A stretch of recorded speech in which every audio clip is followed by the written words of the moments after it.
Bonsoir à tous, bienvenue dans C'est Canteloup. La France n'a toujours pas de nouveau Premier ministre, mais c'est François Bayrou qui tiendrait la corde. Jean-Luc Mélenchon, bonsoir. Comment ça? C'est pas encore nous qu'on a été nommés? Et non. Mais c'est pas vrai ça. Le pouvoir chez moi. Pourquoi je n'y suis pas au pouvoir? En plus, je pensais mettre Louis Boyard à l'économie. Eh oui, on se demande bien pourquoi plus personne ne veut de vous pour diriger la France. Tiens, d'ailleurs, à ce propos, est-ce que je peux profiter de votre antenne pour apporter tout mon soutien à ce pauvre Bachar el-Assad, et toute mon admiration aussi à Vladimir Poutine, qui, lui, ne laisse pas tomber ses amis. Ah, on a peut-être un début de réponse du pourquoi vous êtes blacklisté. Tiens, vous avez aussi accusé le patron du PS, Olivier Faure, de brutalité car il a accepté le dialogue avec Emmanuel Macron. Ouais, franchement, quelle brutalité, quelle attitude immonde, vouloir discuter avec le président pour mettre en place un gouvernement d'intérêt général et éviter le chaos.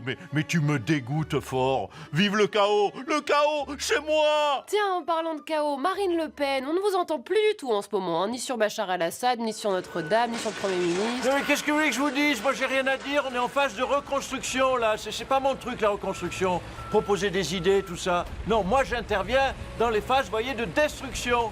Comprenez? On n'a jamais demandé à un bulldozer de gagner une course de Formule 1. Chacun son truc. C'est quand même pas compliqué à comprendre. Oh. C'est vrai que quand vous l'expliquez, c'est plus simple. Bayrou, Bertrand, Barouin, Retailleau, Lecornu, autant de noms pour le poste de Premier ministre qui sont envisagés. Et moi, je suis candidate au poste. Oui, c'est Glenn Royal, on sait. Je m'appelle Sigoulen. À la suite de plusieurs branlées électorales, je me retrouve politiquement à la rue. Je me permets de passer parmi vous pour vous demander un ministère ou deux, ou même un titre de secrétaire d'État afin de rester digne. Arrêtez, Madame Royal, ce sera un des hommes que j'ai cité tout à l'heure.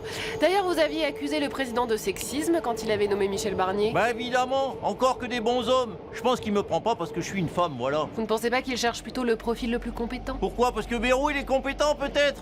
Pardon, mais quitte à prendre quelqu'un qui sert à rien, autant prendre une femme, voilà. Eh ben la vie est bien faite, vous n'irez pas. On parle donc de plus en plus de François Bayrou comme prochain Premier ministre.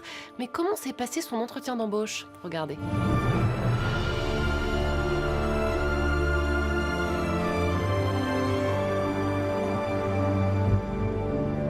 Bonsoir, Monsieur le Président. Alors voilà, François. J'accepte. Bah attends, j'ai encore rien dit. C'est vrai, mais j'accepte. Oui, bah attends un peu.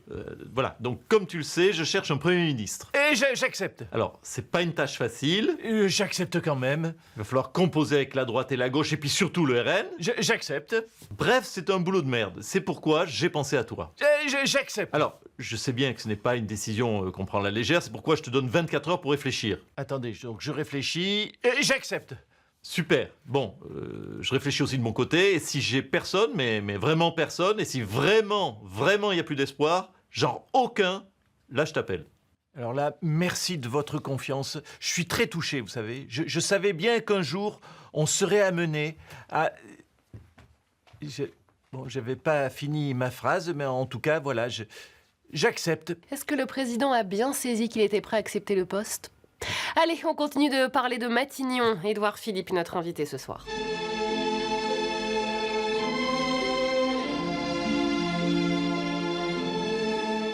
Voilà, je crois qu'on peut encore féliciter Romain pour ce premier prix. Édouard Philippe. Oui, pardonnez-moi, je suis en train de présider un jury de concours de bûches de Noël au Havre, ici. Ah, c'est marrant, direz-vous sur la bûche gagnante? Oui, peut-être, c'est un détail, j'ai pas fait attention. Ouais, c'est ça. Alors vous aviez fait savoir depuis longtemps que le poste de Premier ministre ne vous intéressait pas. Voilà, je le redis, j'en ai rien à foutre de Matignon. J'ai déjà fait, ça m'intéresse pas. Et vous avez même rejeté l'idée d'être un ministre d'intérêt général. Voilà, aucun intérêt, j'ai pas envie de me griller avant 2027. Ça fait 5 ans que je bosse ma stature présidentielle. C'est pas pour aller couler avec un gouvernement de bras cassés au bout de 3 semaines, franchement. Non, si j'avais envie de me ridiculiser, j'irais faire Max Singer déguisé en robot ou en courgette. Cela dit, même sans masque, on me reconnaît plus, donc j'avais des chances de gagner. Donc pour vous, c'est un nom définitif à ce prochain gouvernement. Ah ben total, En plus, vous avez vu l'ambiance. Quitte à être dans un climat pourri, autant rester ici au Havre. Au moins ici, on me fout la paix. Alors qui seront les prochains ministres de ce gouvernement d'intérêt? Moi, je veux rester à la culture. On va bien les niquer là. Ils sont pas prêts de me déboulonner. Merci Nadège. Pour être sûr, allez quand même chercher la visseuse. C'est pas que la culture, ça m'intéresse, je déteste ça. Mais c'est vrai que je referais bien un festival de Cannes. Ça, c'était top. Le tapis rouge, le champagne, les yachts, la petite galoche à réchargir. Non, je veux bien rester. Dans mon intérêt général, bien sûr. Aïe, c'est la chaise qu'il faut visser, pas mon bras. Quelle conne. Pardon. Une bien belle équipe, hein. Ségolène Royal, le mot de la fin. Oui, et du coup, je pensais avec le départ de Bachar el-Assad de Syrie, ils ont plus de président là-bas. Effectivement, ouais. Eh ben, je me présente. Hein, ça va leur faire du changement aux Syriens, une femme présidente, non? Alors attention, vous pourriez rester encore moins longtemps que Barnier au pouvoir là-bas. Allez, salut à tous. Change it.